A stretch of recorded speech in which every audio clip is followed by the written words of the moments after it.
Tomorrowland is the greatest land in any Disney park, and today I'm here at Magic Kingdom to explain why.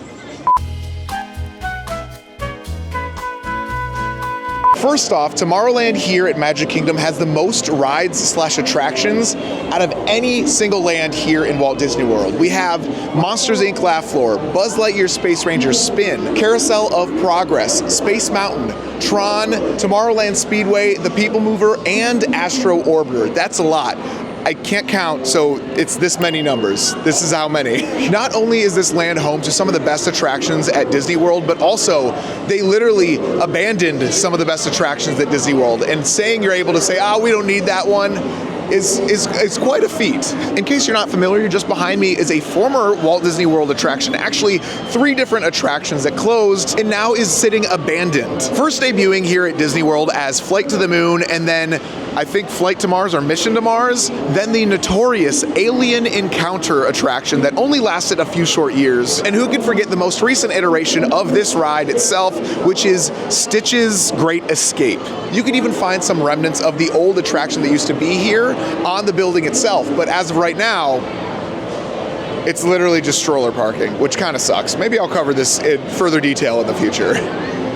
One of my absolute favorite parts about Tomorrowland is the theming. Not only the retrofuturism that Disney is known for, but also this like kinetic motion. Do you know what I'm talking about? And what I mean about this like kinetic motion here in Tomorrowland is the fact that this launching pad that's right in front of us is a quick service dining location. And then right above it is a loading zone for the People Mover, and above that is the Astro Orbiter. As Disneyland's Tomorrowland progressed into the late 50s and 60s, they started adding multiple different layers to this transportation. Over there, they have the monorail that goes through their area of the park. They also have their Autopia and the 20,000 Leagues Under the Sea, which is now the Nemo ride. And although we no longer have a 20,000 Leagues Under the Sea ride here at Disney World, we still have this like layer upon layer upon layer of motion happening in this land, which really makes it like, gives it this feel of an operating city, which after all, this is kind of the precursor to Epcot. Speaking of motion, with the addition of the Carousel of Progress in the 1975 redo of Tomorrowland here at Disney World, there's no way we can make a video here on YouTube about Tomorrowland without praising the Carousel of Progress. Now, I'm not the biggest fan of this ride myself, but you have to admit, it is a great spot for a nap. I don't know what Ryan's talking about, because the Carousel of Progress is not a place for the nap. This is actually the greatest attraction in all of Magic Kingdom, in my opinion. Unlike other parks here at Walt Disney World, this animatronic stage show is not the main attraction here in this land, only a garnish to this beautiful cheeseburger that is Tomorrowland. Maybe it's not a cheeseburger, but I guess if you are looking for a cheeseburger or another amazing animatronic stage show, I know a spot. Now, I am personally a huge fan of Mr. Eclipse and his show here at Cosmic Rays. I'm not necessarily a fan of the food that they serve here, but I will come to Cosmic Rays any chance I get. So now that I mentioned Sunny Eclipse, I guess now's a really good time to mention the food of this land itself. Now, it's not the best food, I will admit that, but from a functionality standpoint, it's exactly what it needs to be. Tomorrowland here at Disney World is home to Cosmic Rays Starlight Cafe, which is one of the largest quick service locations at all Disney parks, and I'm pretty sure the largest quick service location at Disney World itself. The only one that's like got some competition is Connections Eatery over at Epcot, but I still think this one's probably bigger, or at least runs through more people. Sunny Eclipse has had his residency here at Cosmic Rays Starlight Cafe for the past 29 years, believe it or not. He has actually had, for the most part, the same exact show, and he has gone through a few different like look changes a little bit. Sometimes he's only had like one eyebrow on. Kristen, you want to explain? No explanation.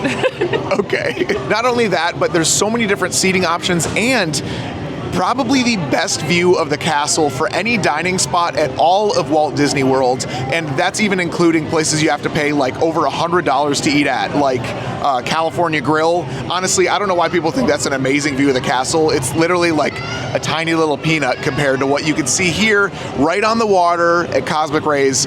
I do wish there was some outdoor seating on the water, but if you do want an outdoor seating spot on the water in Tomorrowland, you could take your food from over here at Cosmic Rays all the way over to Tomorrowland Terrace, and that's a little nice outdoor seating area that's a little bit more refreshing, especially if it's like not too hot of a day. So the food here in Tomorrowland really isn't the best. I think that is this land's like biggest weakness. Cosmic Rays is definitely the main place. If you're looking for a burgers or tenders in the Magic Kingdom, this is like 99% chance you're coming to Cosmic Rays here. They actually used to have a more unique menu. They used to serve like rotisserie chicken and a couple of other things. I remember getting that as a kid. But a lot of times if there is something special going on in Magic Kingdom, whether it be like Halloween stuff, Christmas stuff, or like certain type of celebration, they'll have like a specialty burger over here. They'll usually add something like unique to the menu for whatever kind of celebration they've got going on. But don't you worry, Cosmic Rays is not the only dining option here in Tomorrowland. They also have the lunching pad, which has a absolutely delicious like tachos breakfast, which is like tater tots with like pretty much an omelet and queso in it, which is absolutely delicious. I try getting that here in the morning when I'm at Magic Kingdom, when I can make it here before 11, as well as the only Joffrey's location in all of Magic Kingdom. And this Joffrey's location actually has a specialty coffee drink, which is very, very popular. It's this frozen like s'mores coffee. I'm not a coffee drinker, and I know Kristen has not had it herself, but every single time we're here, whether it's like 9 a.m. in the morning or 5 p.m. when she shouldn't be having it, Isabel usually gets this coffee because it's so delicious, according to her. I wouldn't know. I don't drink coffee. The other two food locations that we have to talk about are Anti-Gravity's, which serves up like ice cream and floats. That's another place that will sometimes have like specialty ice creams and sundaes and milkshakes. They're typically pretty good. And then how could we forget Magic Kingdom's newest snack cart area, the Tron Energy Bite stand. They started off with quite a big menu over there with like dumplings and drinks and specialty coffees and desserts. And since they've kind of like dumbed the menu down a lot and they've really shortened it, so I'm honestly not even sure what they still have over there. I remember it not being too great when I went on like opening day, but it's another option for you. Also, and how could I forget, Tomorrowland has the most bathrooms out of any land at all of Disney World. Well, to be fair, they are pretty horrible bathrooms, but they got 3 of them. Technically more than that if you count the ones over at Tomorrowland Terrace, but still, they got a bunch of them. Also, a DVC booth. Every single land at Disney that's considered a good land needs to have a Disney Vacation Club salesperson trying to make you pay $50,000 something to, I don't know. If you're a member, I'd love to go to one of the events. Let's say you finish eating lunch and you want to get back to rides, but you don't want to do the most intense rides yet. Well, I got a spot for you too. If you happen to catch the countdown video of ranking every single ride here at Magic Kingdom, you'll already know at this point, the Tomorrowland People Mover is my favorite ride here at Magic Kingdom. But did you know that Epcot originally had in their plans that they would have their very own People Mover in Future World? And honestly, if Future World at Epcot ended up having a People Mover, it would probably be my favorite land. So we're going to be covering this a little bit later, but Tomorrowland over at Disneyland actually used to have a People Mover as well. And unfortunately, now that it's gone over there, I have no idea why anybody would think that their Tomorrowland is even close to ours. Speaking of Disneyland's Tomorrowland, I'm pretty sure almost every single thing we have here in Disney World is better than what they have.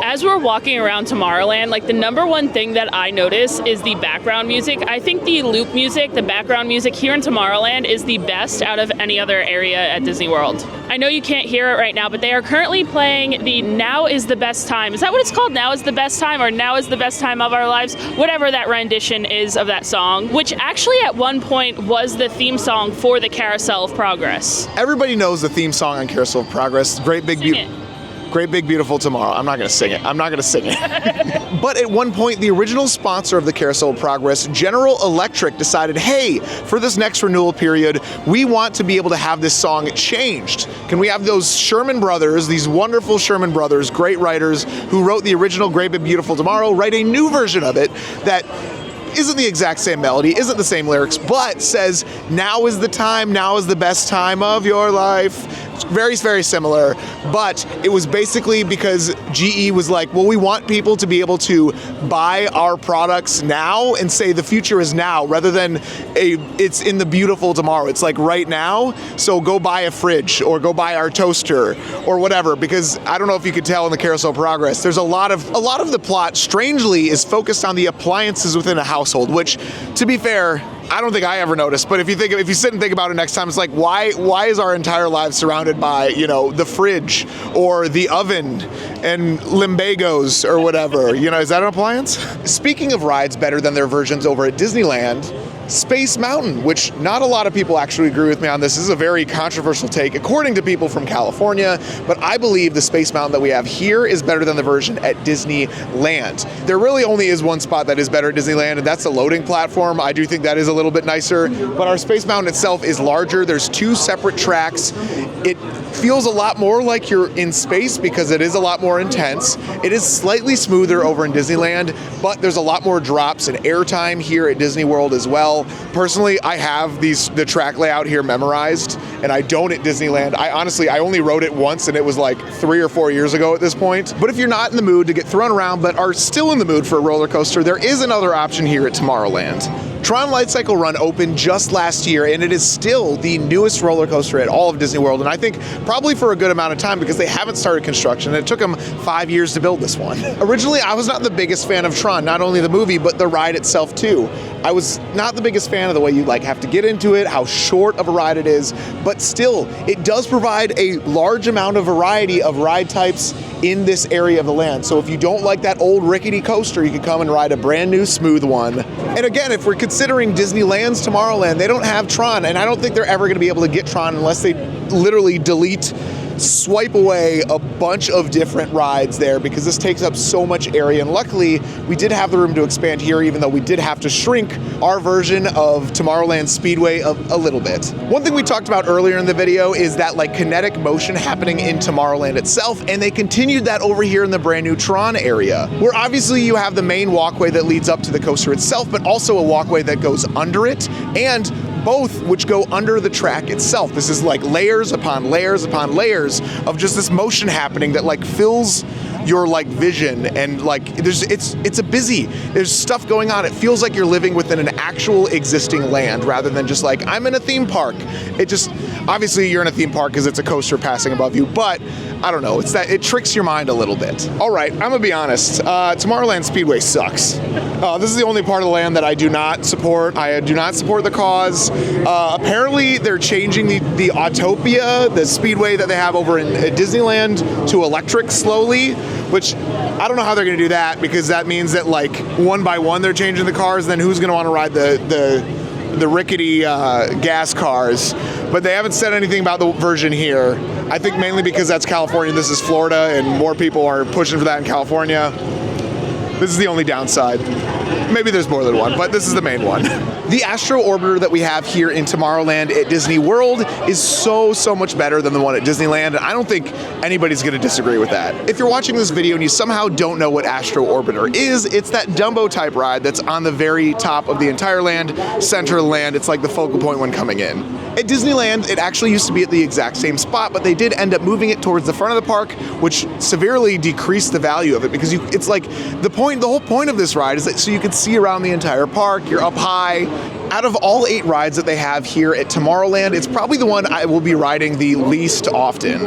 I mean, I guess right next to Monsters Inc. Laugh Floor, which I rarely do as well. Also, has anyone noticed how they changed this Stitch 50th anniversary statue?